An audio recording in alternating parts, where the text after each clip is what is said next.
our Facebook account and YouTube account, SSBC official. You could also watch. And this is the team of also the team that has just arrived at Freedom Hall. These are the teams from the prosecution. I mean, these are the team from the prosecution team, as you could see them arriving to take also their seat. These are the team from the prosecution panel who happen to be part and partial of this event. You could see them shaking hands, and a number of them. Plus also we have some members from the Ministry of Justice and Constitutional Affairs.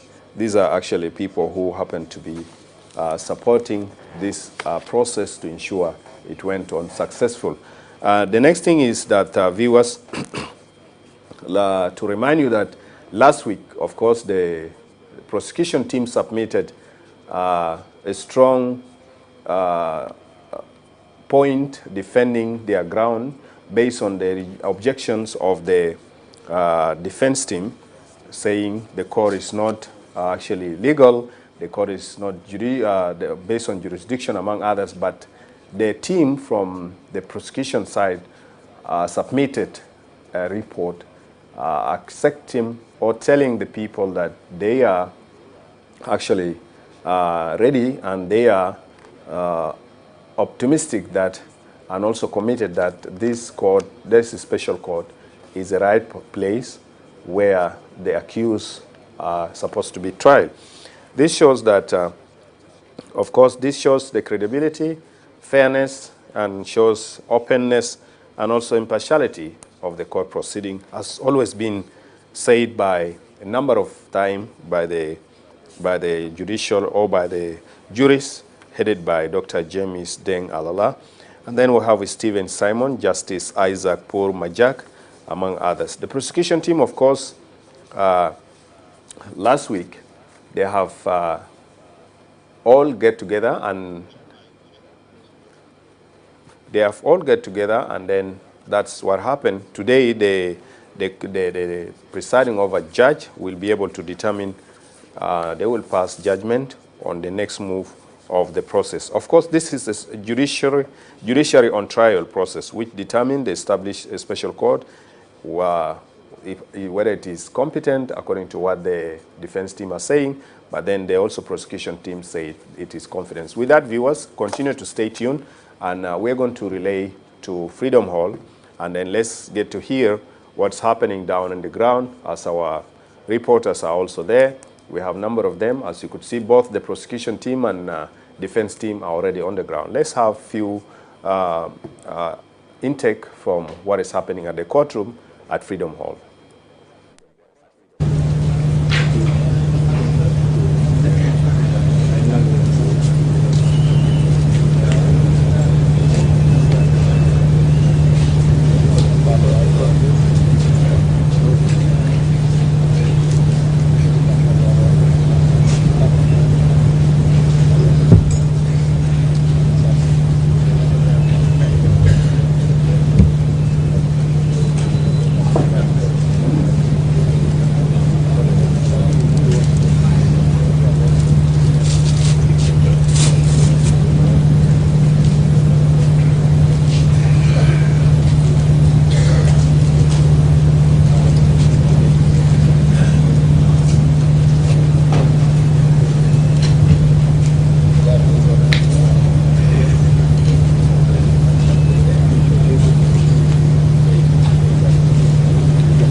first Vice President of the Republic of South Sudan, Dr. Riek Machar, who is fifth according to the order of the accused. As you witnessed in the hall, both the prosecution team, and the defense team, all the 8 accused, have arrived, and they're all within the premises, and the hall seems to be packed, and it seems to be calm, and waiting for the presiding judges to arrive, and then we'll continue giving more update. Just a brief summary before I give to my colleagues of the court proceeding. This high-profile case has great national attention and is being closely followed not only in South Sudan but across the region and the international community. Before we bring you today's developments, let's briefly recap on what happened from day 1 to day 3. Just a reminder for those who could have missed the beginning of the session. On day 1, the defense team challenged the constitutionality of the trial, arguing that Dr. Riek Machar enjoys immunity under the revitalized peace agreement. The prosecution, however, countered that the gravity of the charge included treason, terrorism, murder, and crimes against humanity, necessitated that the case proceed. On day 2, the defense further insisted that the special court lacked jurisdiction, and the prosecuting senior official must strictly follow provisions of the peace agreement, and the prosecution team argued that the trial is based on Chapter 5 of the Penal Code of 2008, and we'll be bringing you more detail as the court proceeds. Let's now just take a closer look at what happened in the courtroom on Wednesday during the 3rd session. The court proceeding began with a formal attendance of both the prosecution teams alongside the accused. Midway, the prosecution raised an objection against 2 defense lawyers, that is Wurunyang Kirunyang and Deng John Deng, arguing that the legal license had expired. Representing the prosecution, Dr. Sabirwani Ladu requested that the 2 lawyers be disqualified under the Advocate Acts of 2013. I'll be handing over to my colleague Martin Jose for more analysis of what is currently taking place in the courtroom. Yeah. Thank you so much, Leila Osman. All right, welcome back to Freedom Hall. It is Monday, 29 September 2025, and the high-profile trial of 8 senior SPLM IO members resumes in the capital, Juba. Among the accused is a Port Kangchual who stands as a prime suspect in the case.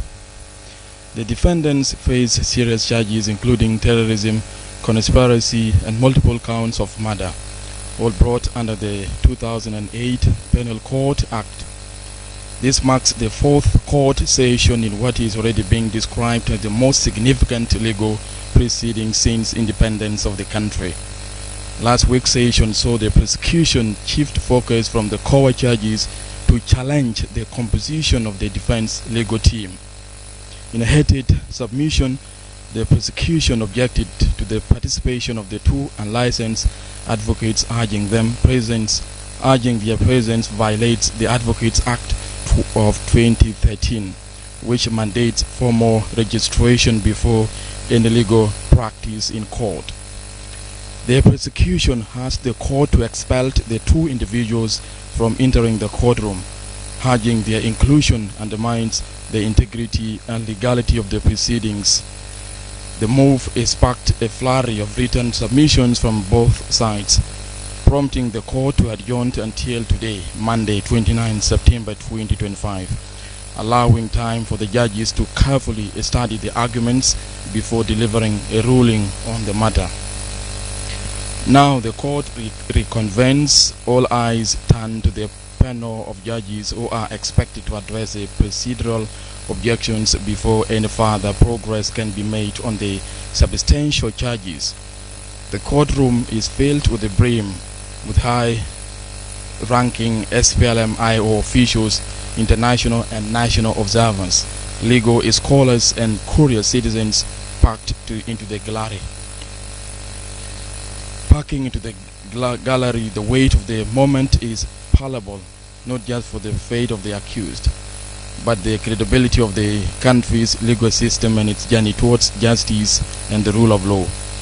With proceedings underway, all attention is on the bench. Will the court uphold the objections raised by the prosecution, or will it allow the defense team to proceed in full formation? Stay with us as we continue to bring you live detailed commentary from inside the court on this historic case. I would like to hand over the microphone to my colleague Martin Justin Kose to brief you on these proceedings. Thank you very much, Matiang Joseph, Lail Osman, Peter Murray James from Freedom Hall. Thank you very much. نعم سيداتي وسادتي صباح الخير، صباح جميل.